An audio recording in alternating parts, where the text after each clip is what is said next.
Hey guys, Panda here. Okay, so Jerem is busy doing stuff, me out of things. So what we're doing right now is gonna get some big breaks in this thing.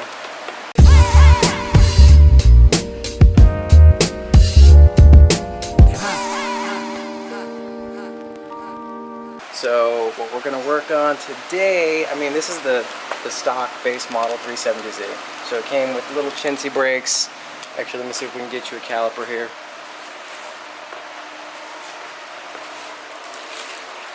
So these little guys, I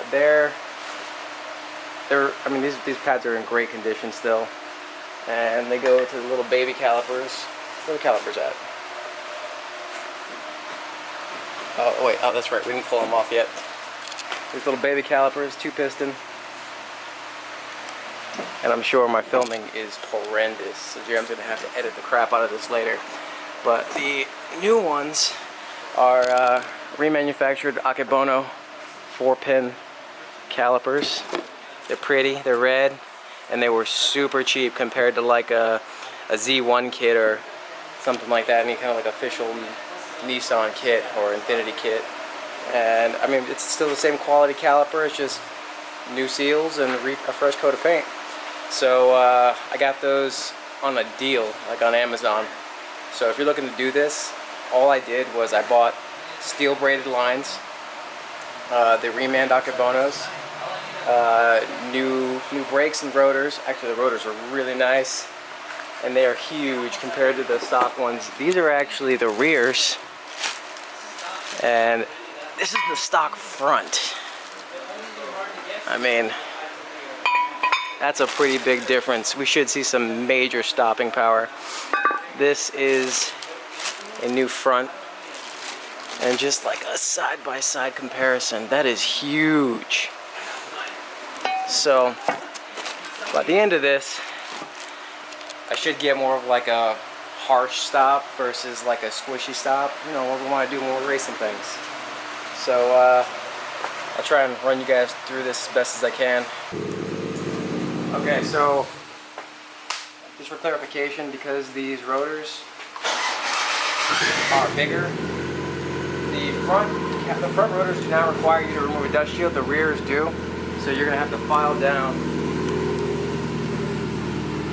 all of this back here and cut it off. You can see right here. Just going to take a grinder or something, grind all that away so that way the rears will fit. The fronts are good. You also don't need the caliper bracket anymore. Hey guys, alright, so we made a little bit more progress on these. Like I said, the fronts pretty much bolt right up. If you get the Reman Akebonos, they bolt up to the stock location of the bracket. So there's no more brake caliper bracket, and it just bolts right up. Let's go ahead and show you real quick.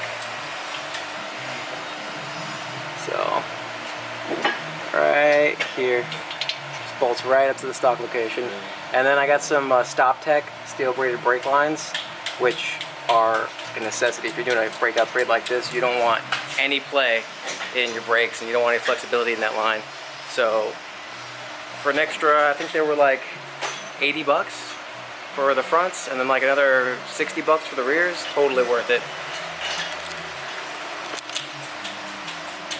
Now,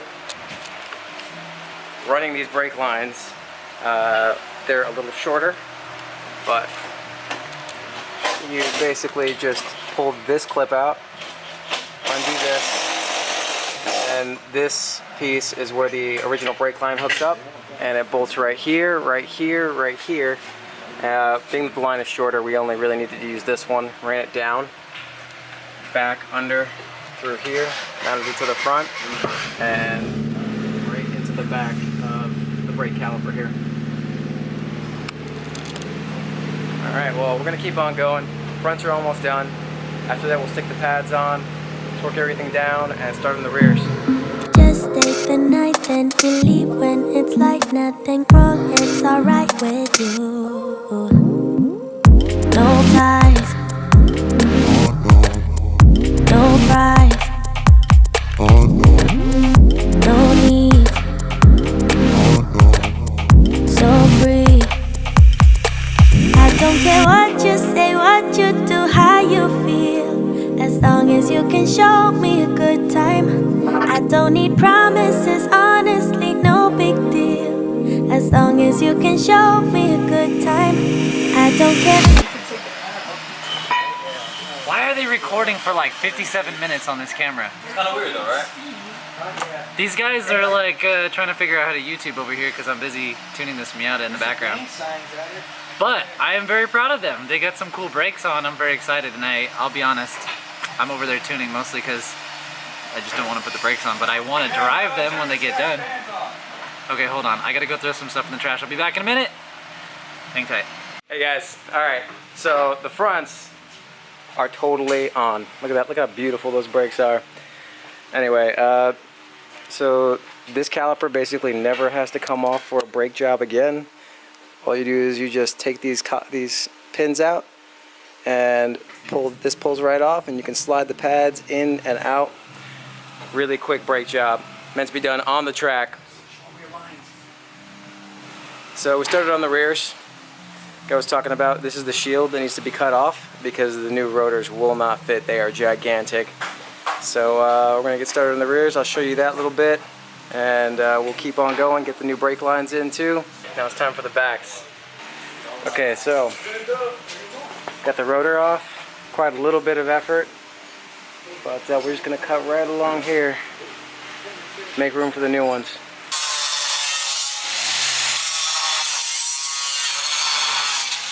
Okay, so Panda went ahead and got this cut all off, and now the rotor fits right on.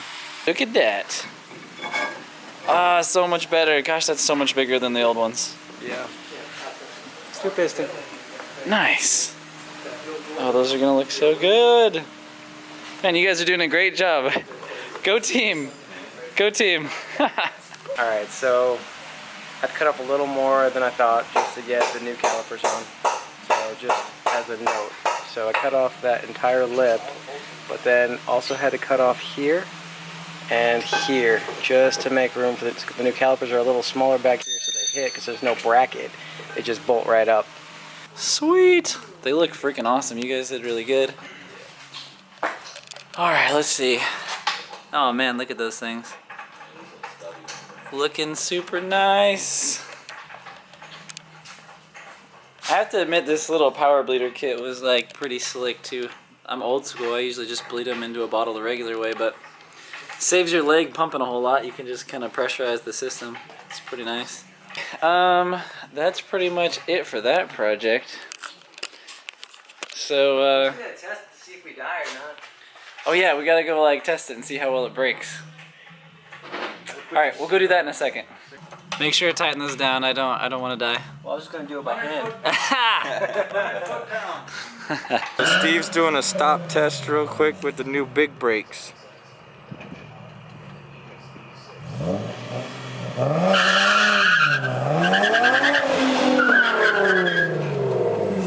I'd say they work. That was pretty good. Maybe like 10 feet after hitting the brake. It stops. It stops.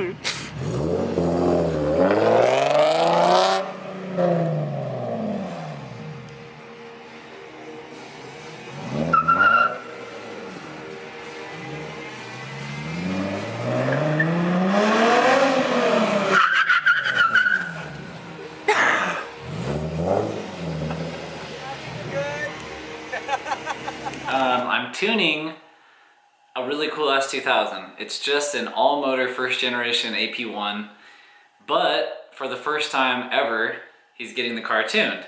And before he was just on a stock ECU, and now he's switched to like an AEM Infinity. So a lot of people have never taken the journey down the road of switching engine management systems from the stock computer to like another computer. And it can be kind of intimidating. There's a lot of things to change. People don't really know where to start. Most of the companies don't come with very good instructions with their management systems. It's 2018, folks, and there's the internet, and there's all kinds of places to learn. And you do not necessarily need to rely on anybody for any of this stuff, not even me. Like, I'm here on this channel just to show you stuff, maybe get your brain going, and like, you can think, oh, that's so cool, like, you know, and then dive in and find more information out. Like, tuning your own car nowadays, it's not as bad as maybe it was like 5 or 10 years ago when this was all kind of starting. I think everybody can do it. On this car, the one that I'm doing, I'll show you in a minute. Basically, you know, he bought this AM Infinity, and he bought a really nice wiring kit from, I think it's Science's Speed. And, you know, it all plugged in, and he followed the directions for installing it. And then I plug in and it put the base map on and it runs. It's not really that bad. I mean, you can probably do this yourself. Like, I agree that you kind of need a dyno so that you can, you know, test like full throttle and see if you're making improvements in horsepower. But aside from that, you could definitely get it running and driving. Like, with a wideband and some data logging, you can figure out if your target air fuels are on point. You can figure out, with a lot of cars, if they have a good NOx sensor, you can see if you're super off on timing just based on that. Anyway, I'm rambling.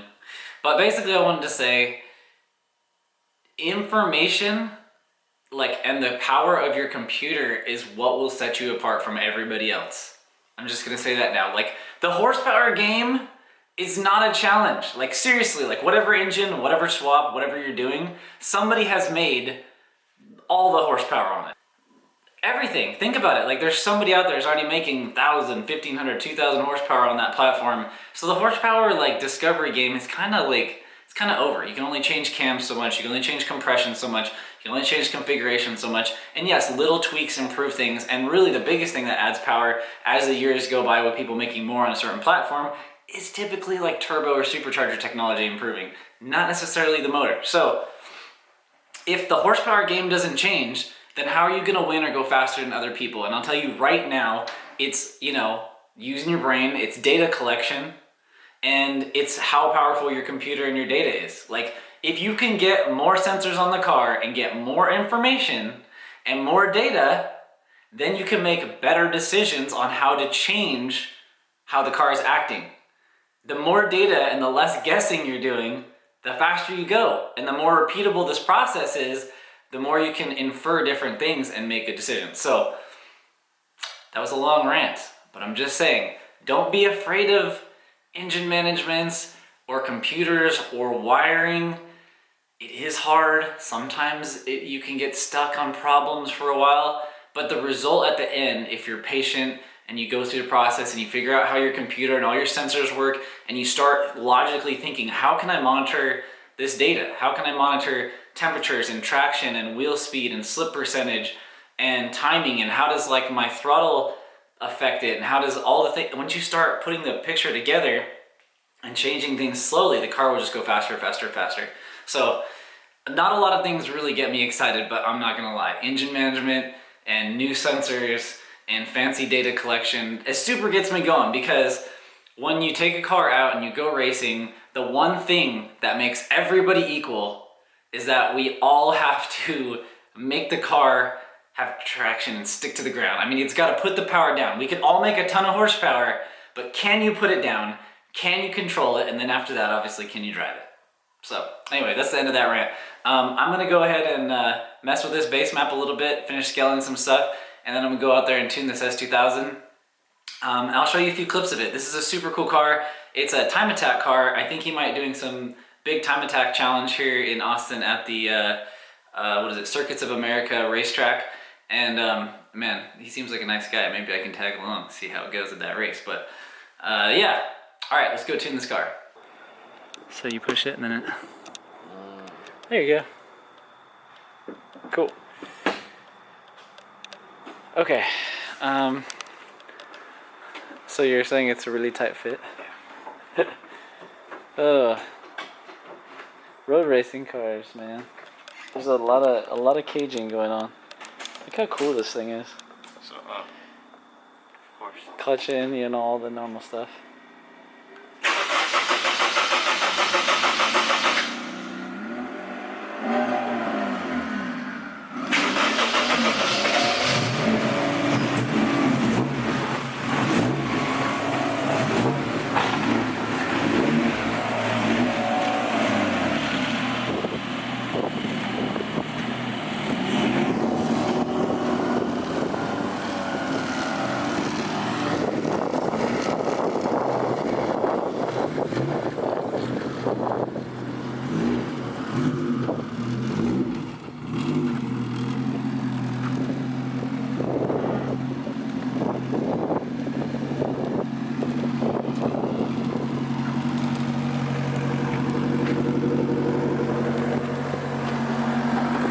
started up okay. Yeah, you want to let it run for a minute?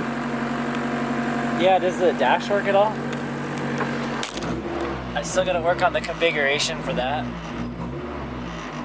I think I have to plug in and flash the firmware on it, and then it'll basically read all the stuff from the ECU, but I have to read the directions, go through Feels like it's at a pretty good idle. Yeah, I've been working on this base map for about 4 hours. So, I mean, I haven't actually started it in the car except for quickly last night, but yeah, considering it's 2000cc injectors and that's the first startup, I'd say we nailed it. I'm not complaining. Just turn it. Yeah. What do you think of this funny shift knob? Yeah. I think it doesn't get hot or cold, so it's like just nice to... A lot of road racing guys will extend it up and over, so it's by the steering wheel like over here. Don't hit yourself in the face. Too late, I already did. I think you were taping it too. It's okay. Non-race car guy. I've seen that before a few times. The struggle to get out. Sorry, put Get- my feet on your cars. Get a race car, they say. Oh man, I'm not tall at all. How funny is it that your shoes don't ever stay on your feet? I just can't with these I'm sandals. never wearing shoes. Florida boy. Freaking Florida people.